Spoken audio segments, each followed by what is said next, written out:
Hey, what's going on everyone? My name is Sean and in today's video I'm going to be building an Unchained deck in detail and then have some gameplay at the end of this to explain how this deck works in action. Unchained is a really fun archetype to play and to build. I actually really enjoy playing it. It's not very complicated, nothing like say Odd Eyes in how detailed and complicated it is. It isn't a very powerful deck. It's definitely not going to be breaking the meta unless some really cool or broken cards come out to support this archetype.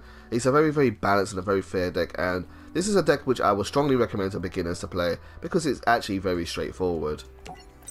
So Unchained is an archetype which all focuses around using destruction in order to get benefits, and when these cards are destroyed they tend to get you another card either as a summon to your field or add it to your hand, and that's what you're kind of trying to do here. You are looking at your hand and then you're trying to think, well, what cards do I like, what do I not like, and then choosing what cards you're going to destroy in order to summon out more monsters that you need to use in the situation that you are currently in. And there's not a lot of cards to them, so let's go through the starters and let's talk about what the starters are. Now your main set of starters are Unchained Twins, Aruha, and Unchained Twins, Rakeya. Aruha and Rakeya are very similar, and they are both level 3 fiends, and one's a fire and one's a water monster. Aruha's effect is you can target one card you control, and you cannot special summon monsters for the rest of the turn except fiend monsters, and also destroy the targeted card, and if you do, special summon this card from your hand. So this is the way of just summon it to the field and destroy a card, and then you get to trigger other effects. Again, when she is destroyed by battle or card effect, I think it's a she, when she is destroyed by battle or card effect, you can special summon one Unchained monster from your hand or deck except Aruha. So you can't use an Aruha in order to also destroy an Aruha. You can't destroy it by its own effect either, and you can only use each effect once per turn. Rakeya is a little bit better than Aruha. Aruha can only be used in your turn and in your main phase, whereas a Rakeya is a quick effect and he or she can be used in any state of the game, and you can just target a card you control and destroy it. This ups the ceiling of your deck a little bit, so you can do little crafty little plays where you can destroy cards during your opponent's turn in order to get their effects triggered off. But Rakeya is, yeah, just a quick effect. You can target one card you control and destroy it. Like the twin Aruha, it does lock you into fiend type monsters, so we're not going to really be playing a lot of non-fiends in a deck like this. Hard once per turn as well, and you can't use itself your effect to destroy itself. The next starter for the Unchained archetype is Abomination's Prison. This card says add one Unchained card from your deck to your hand. Simple. I love this kind of starter, always really good. But what I like about this even more is that this said you can add any Unchained card. So you can also add your trap cards and your other spell card, but we're not using the other spell card in this build. I don't really think it's that good. So you can search out basically anything you need, and if you, what I really like to do with this card is because this card says you can only use this each effect once per turn. If you have multiple copies, you can then destroy a different copy to get a special summon to your field. So it's really good, this one. We play Foolish Burial at 1 in this deck in order to mainly send Skarm, Malabranch of the Burning Abyss, to the graveyard. And the reason why we do that is because Skarm functions as an extender to add any level 3 Dark Fiend from your deck to your hand during the turn that this card was sent to the graveyard. Now the main card we're going to search out with this is Tour Guide. However, you can also search out other Dark level 3 fiends that we're going to be playing as well.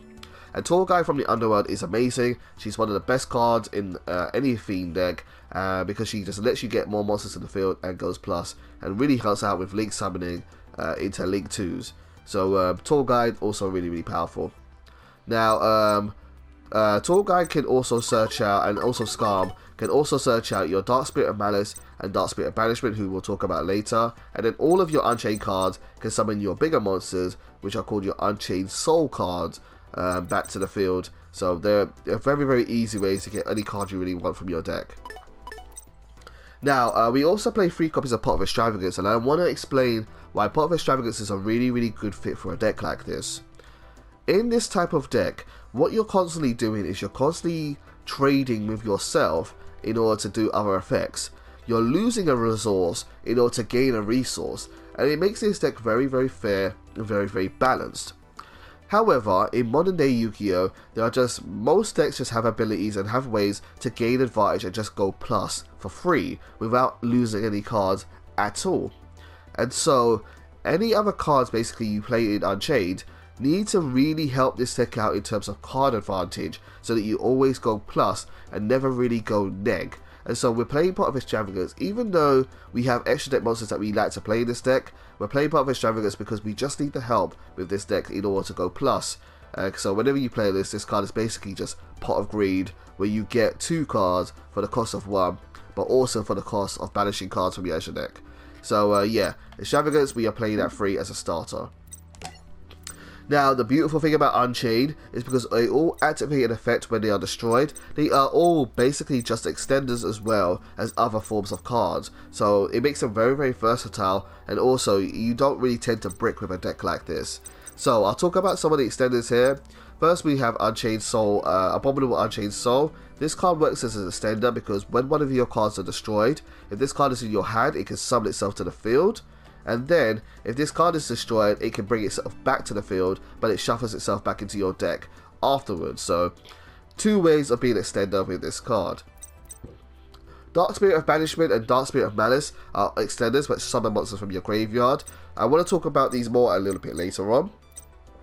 Unchained Soul of Disaster, when this card is destroyed, can summon a Unchained monster from your graveyard back to the field. Aruha and Rakea, we summon cards from your deck. Abomination Prison summons a card from your deck. Escape of the Unchained summons a card from your deck. Abominable Chamber of the Unchained can special summon a monster from your graveyard and also summon a card from your deck. And so the other cards which we have, which are non-Unchained cards here, is Pot of Avarice, which lets you draw 2 cards by shuffling 5 monsters in. And then one of my favourite cards to play in this deck is Supply Squad. This card is so old, but it's so simple, but works really, really well in this deck. Supply Squad says, once per turn, if a monster you control is destroyed by a battle or card effect, you get to draw 1 card. Now, ideally with this card, you're always going to be able to draw at least 1 card with each one, depending on how bad the situation is, but you should always, almost, no matter when it's out, be able to use it to draw 1 card, which makes this card as good as Upstart Goblin, which is decent. It makes your deck size smaller, it helps you dig further. If this card survives more than 1 turn, you're going to start going plus, which makes this card go from being an Upstart Goblin into Pot of Greed. And then you can go even more and more advantage if your opponent doesn't destroy it and leaves it on the field. This card is really, really fun, and because this card can generate you so much advantage in the long run, it often attracts unwanted attention, where people will tend to destroy this card and not your other cards, because they don't want you drawing too many cards. So this card is really, really fun to play. I really like Supply Squad, and we play 3 of it. Your extra deck monsters also function as extenders. When they are destroyed, they can get you a Fiend monster back from your deck and add it to your hand, but it's not their primary purpose, and we'll talk about what their primary purpose is as we go into the next section and talk about removal. So we need removal in order to win the game. We need to get rid of our opponent's cards, and so the cards which we use as removable are Abominable Unchained Soul's Effect, Unchained Soul of Disaster, and Escape of the Unchained. Abominable Unchained Soul's Effect says when this card is special summoned, you can discard 1 card and destroy 1 card on the field. This can be done in either player's turn if you summon it in either player's turn, so it's really, really nice for that effect as well. Unchained Soul of Disaster is a very, very fun card. This card works a lot like Cyber Dragon cards do, and it also works like, say, Heroes with Contact Fusion, but you can use your opponent's monster, or Super Polarization, where you can target any card your opponent controls, and immediately after this effect resolves, Link summon 1 Dark Link monster, using only this card you control, and that opponent's card monster as a material. It's a nice way of getting rid of cards without destroying it, which this deck sorely really does need that kind of help. And so yeah, Unchained Soul of Disaster is a nice card to play. It is a level 8 monster and it has 0 attack. You don't want to draw this card hard, you want to summon it from your deck really, or from the graveyard. And so yeah, I might add more copies of this if I feel like, say my opponent keeps getting rid of it. But yeah, it's a nice card nonetheless. Then we play 3 copies of Escape of the Unchained. This card's effect when it's activated says you can target 1 Unchained monster on the field, and 1 card on the field, and destroy both of them.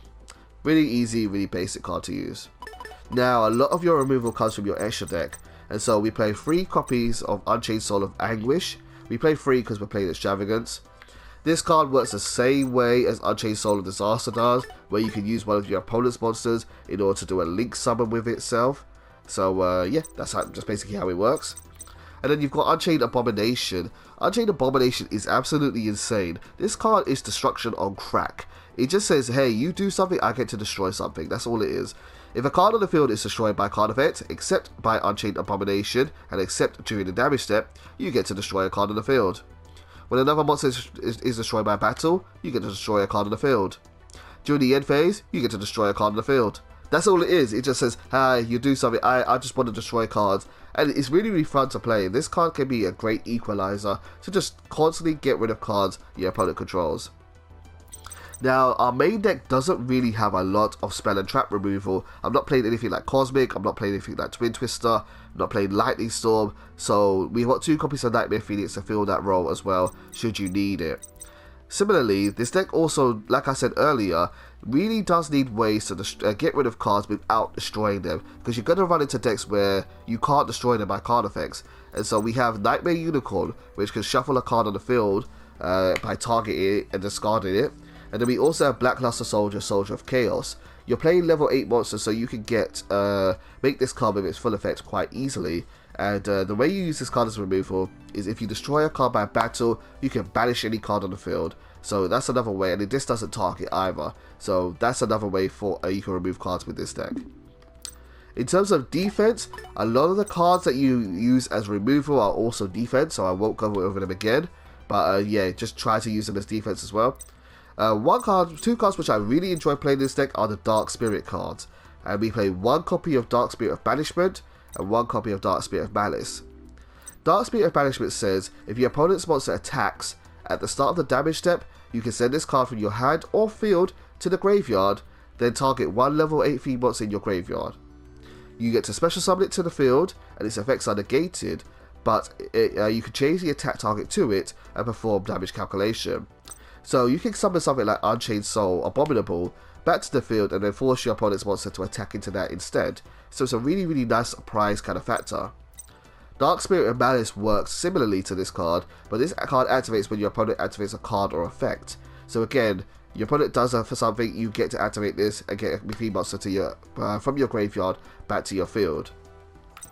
Why both of these cards are really nice and why we only play 1 of each is because anytime a level 8 fiend monster is sent to your graveyard, while this card is in your graveyard, except during the damage step, you can add this card back to your hand. And so it just recycles itself on its own, so you can get this card back more and more and more.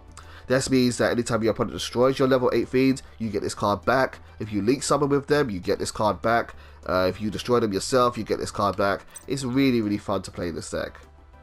Other forms of defense we play are Nibiru, because like I said, you need to play cards that can gain you forms of card advantage. So if your opponent summons more than 5 times, you just wipe their board, give them a token, and then that helps you play the game a little bit easier. And then we have Torrential Tribute as well, which kind of is just a bit more defensive. You want to play this card to get rid of as many monsters as possible at one time. Don't just play this against one monster. Just you got to be careful with how you use it. But Torrential Tribute is really nice to play because you don't really care if your cards are destroyed.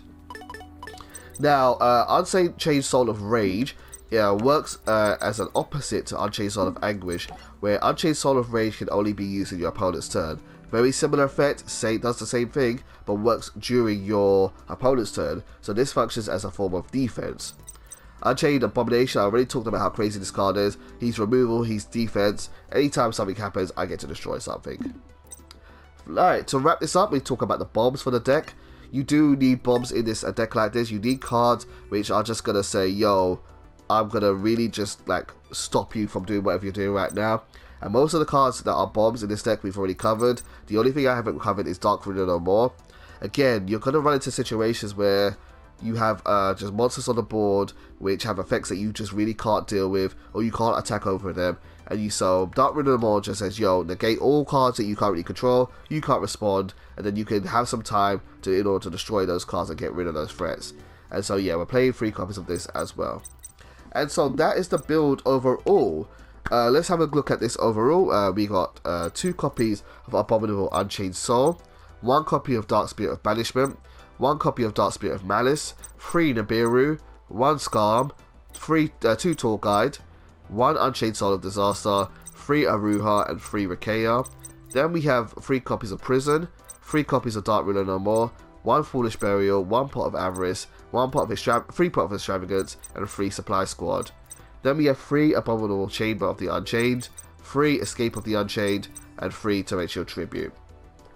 Extra deck we have 2 BLS, 2 Nightmare Phoenix, and 2 Nightmare Unicorn, 3 Unchained Abomination, 3 Soul of Anguish, and 3 Soul of Rage. I'll be honest with you before we finish off here, you don't really need to play anything in trios other than Soul of Rage. This is the real card that you really just rely upon making. So if you want to reduce these cards, let's say, and you really depend on having more spell and trap removal, you might want to do that instead. Feel free to flex around with the ratios with this. The only one which I recommend keeping that free is your Unchained Soul of Rage.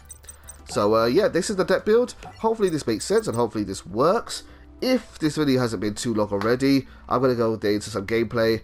Otherwise, I'll save that for the next video and you can see how this deck works in action. But either way, thank you guys for tuning in as always. I'll see you soon. Take care.